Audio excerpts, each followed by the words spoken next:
ಮಧ್ಯಪ್ರದೇಶ ಮತ್ತು ರಾಜಸ್ಥಾನದಲ್ಲಿ ಕೋಲ್ಡ್ ರಿಫ್ ಹೆಸರಿನ ಕೆಮ್ಮಿನ ಔಷಧಿಗೆ 14 ಮಕ್ಕಳ ಜೀವ ಹೋಗಿದೆ. ಸಾವಿನ ಔಷಧಿ ವಿರುದ್ಧ ಮಧ್ಯಪ್ರದೇಶ ಸರ್ಕಾರ ಸಮರ ಸಾರಿದ್ದು ಔಷಧಿ ಮಳಿಗೆಗಳ ಮೇಲೆ ರೇಡ್ ಮಾಡ್ತಾ ಇದೆ. ಕೇಂದ್ರ ಆರೋಗ್ಯ ಇಲಾಖೆಯು ತುರ್ತು ಸಭೆ ನಡೆಸಿದ್ದು ಕೆಮ್ಮಿನ ಔಷಧಿ ಬಳಕೆಗೆ ಮಾರ್ಗಸೂಚಿ ರೆಡಿ ಮಾಡ್ತಾ ಇದೆ. ಕೆಮ್ಮಿನ ಔಷಧಿ ಕೋಲ್ಡ್ ರಿಫ್ಗೆ ಒಟ್ಟು 14 ಮಕ್ಕಳ ಸಾವು.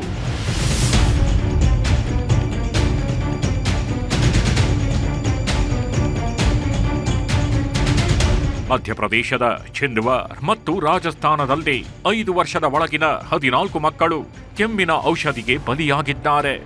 ಮೊನ್ನೆವರೆಗೂ 12, ನಿನ್ನೆ 1 ಮಗು, ಇವತ್ತು ಮತ್ತೊಂದು ಮಗು ಜೀವ ಬಿಟ್ಟಿದ್ದು ಮೃತಪಟ್ಟ ಮಕ್ಕಳ ಸಂಖ್ಯೆ 14ಕ್ಕೆ ಏರಿಕೆಯಾಗಿದೆ.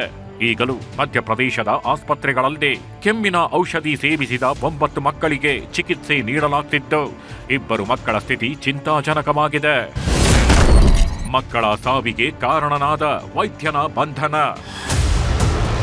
ಇವನೇ ನೋಡಿ 14 ಮಕ್ಕಳ ಸಾವಿಗೆ ಕಾರಣನಾದ ವೈದ್ಯ. ಈತನ ಹೆಸರು ಡಾಕ್ಟರ್ ಪ್ರವೀಣ್ ಸೋನಿ. ಮಧ್ಯಪ್ರದೇಶದ ಚಿಂದ್ವಾರದಲ್ಲಿ ಆಸ್ಪತ್ರೆ ನಡೆಸುತ್ತಿದ್ದ ಈತ ಬರೆದುಕೊಟ್ಟ ಕೆಮ್ಮಿನ ಸಿರಪ್ ಸೇವನೆಯಿಂದಲೇ ಮಕ್ಕಳು ಸಾವನ್ನಪ್ಪಿದ್ರು. ಪ್ರಕರಣಕ್ಕೆ ಸಂಬಂಧಿಸಿದಂತೆ ನಿನ್ನೆ ತಡರಾತ್ರಿ ಪೊಲೀಸರು ಡಾಕ್ಟರ್ ಪ್ರವೀಣ್ ಸೋನಿಯನ್ನು ಬಂಧಿಸಿದ್ದಾರೆ. ಮುಖ್ಯಮಂತ್ರಿ ಡಾಕ್ಟರ್ ಮೋಹನ್ ಯಾದವ್ ಸೂಚನೆಯಂತೆ ಚಿಂದ್ವಾರ್ ಜಿಲ್ಲೆಯ ಪರಾಸಿಯಾದ ಮಕ್ಕಳ ತಜ್ಞ ಡಾಕ್ಟರ್ ಪ್ರವೀಣ್ ಸೋನಿಯ ವೈದ್ಯಕೀಯ ಲೈಸೆನ್ಸ್ ಅನ್ನು ಅಮಾನತುಗೊಳಿಸಲಾಗಿದೆ. ಕೋಲ್ಡ್ ರಿಫ್ ಔಷಧಿ ಗೋಡೌನ್ಗಳ ಮೇಲೆ ದಾಳಿ.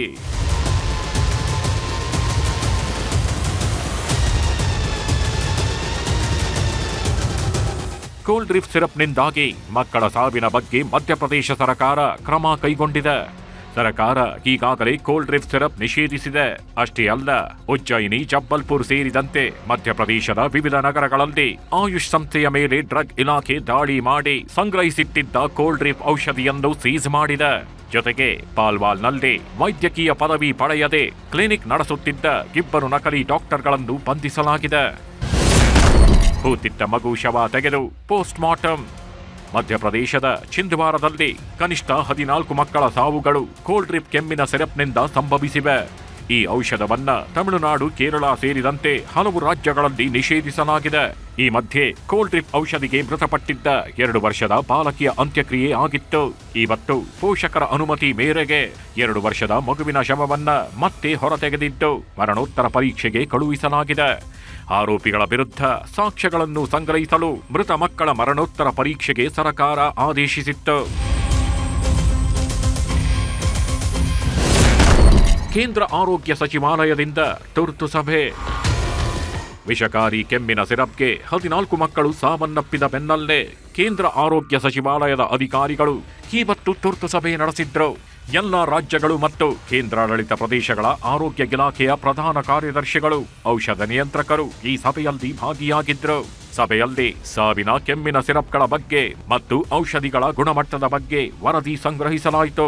ಜೊತೆಗೆ ಕೋಲ್ಡ್ ರಿಫ್ ಔಷಧಿ ಕಂಪನಿ ವಿರುದ್ಧ ಕಾನೂನು ಕ್ರಮಕ್ಕೂ ನಿರ್ಧಾರ ಆಗಿದೆ. 2 ವರ್ಷದಿಂದ 5 ವರ್ಷದ ಒಳಗಿನ ಮಕ್ಕಳಿಗೆ ಕೆಮ್ಮು ಬಂದ್ರೆ ತಕ್ಷಣ ಔಷಧಿ ಹಾಕಬೇಡಿ ಅಂತಾನು ಕೇಂದ್ರ ಸರ್ಕಾರ ಸೂಚನೆ ನೀಡಿದೆ. ತೀವ್ರ ಜ್ವರ, ನೆಗಡಿ, ಕೆಮ್ಮು 5 ದಿನಗಳವರೆಗೂ ಕಡಿಮೆ ಆಗದಿದ್ರೆ ವೈದ್ಯರನ್ನ ಸಂಪರ್ಕಿಸಿ ಅಂತಾನು ಸೂಚನೆ ನೀಡಿದೆ. Bureau report, News18.